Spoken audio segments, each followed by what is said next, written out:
Hi 2 ദിവസം video ഒന്നും ഇടാൻ പറ്റില്ല കേട്ടോ. ഒരു ചെറിയ വീഡിയോ ഇട്ടതിൻ്റെ പുറയിലാണ് ഞാൻ. അപ്പോൾ രാവിലെ ഞാൻ പോലീസ് സ്റ്റേഷനിലേക്കാണ് പോകുന്നത്. ASPക്ക് ഒരു പരാതി കൊടുക്കാൻ. നമ്മളൊരു വീഡിയോ ഇട്ടിട്ട് മാത്രം കാര്യമില്ല, അതിലേക്ക് നമുക്ക് ചെയ്യാൻ പറ്റുന്ന കാര്യങ്ങൾ നമ്മൾ ചെയ്യുക. അങ്ങനെ ഉണ്ണിമോക്ക് ടാറ്റയൊക്കെ പറഞ്ഞിട്ട് നേരെ ഞാൻ പുനലൂർ സ്റ്റേഷനിലേക്കാണ് പോയത്. അപ്പം എന്നെക്കൊണ്ട് പിന്നെ ഒരു കാര്യം കൂടെ, തേടി വള്ളി കാലി ചുറ്റി എന്ന് പറയും പോലെ ഞാൻ ആ ആളെ കണ്ടുപിടിച്ചു വീഡിയോ എടുത്തതെല്ലാം എൻ്റെ കയ്യിൽ ഭദ്രമായിട്ടുണ്ട്. അപ്പോൾ എനിക്ക് അയാളെ വ്യക്തിത്വം ചെയ്യേണ്ട കാര്യമില്ല. അപ്പം അത് സ്റ്റേഷനിൽ കൈമാറി കഴിഞ്ഞാൽ അത് ബാക്കിയുള്ള കാര്യം അവർ നോക്കിക്കോളാം. അങ്ങനെ കേസൊക്കെ കൊടുത്തിട്ട് നേരെ ഞാൻ ഉണ്ണിമോളെ വന്നിട്ട് ഞാൻ വിളിച്ച് നേരെ ഏണ്ട കടയിലോട്ട് പോകട്ടെ, ഒരു ലൈസൻസ് എടുക്കുന്നതിൻ്റെ ചെറിയ ആവശ്യമായിട്ട്. അപ്പോൾ ഉണ്ണിമോൾ കരഞ്ഞെന്ന് പറഞ്ഞാൽ അമ്മ ഉണ്ണിമോളെ എടുത്തിട്ട് നേരെ കടയിലേക്ക് വന്നപ്പം കാരിയറിലെ ഒരു കൂട്ടം ചുണക്കുട്ടികളിരിക്കുന്നു. എന്തിനാണെന്ന് നിങ്ങൾ പറ, എന്തിനു വേണ്ടിയിട്ടായിരിക്കും വന്നത്?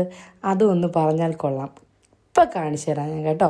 ഇവരെല്ലാം ഭയങ്കര സ്ട്രോങ് ആണ്. കാരണം എന്തൊരു ഇത് വന്നാലും അവരൊക്കെ ഒരുമിച്ച് കട്ടയ്ക്ക് നിൽക്കും. അതായത് എനിക്ക് ഭയങ്കര അത്ഭുതം തോന്നിയിട്ടുണ്ട്. അത് കാരിയറിലെ പിള്ളേർക്ക് മാത്രമേ അത് സാധിക്കത്തുള്ളൂ കേട്ടോ. ഇത് ആർക്ക് വേണ്ടിയിട്ടാണ്?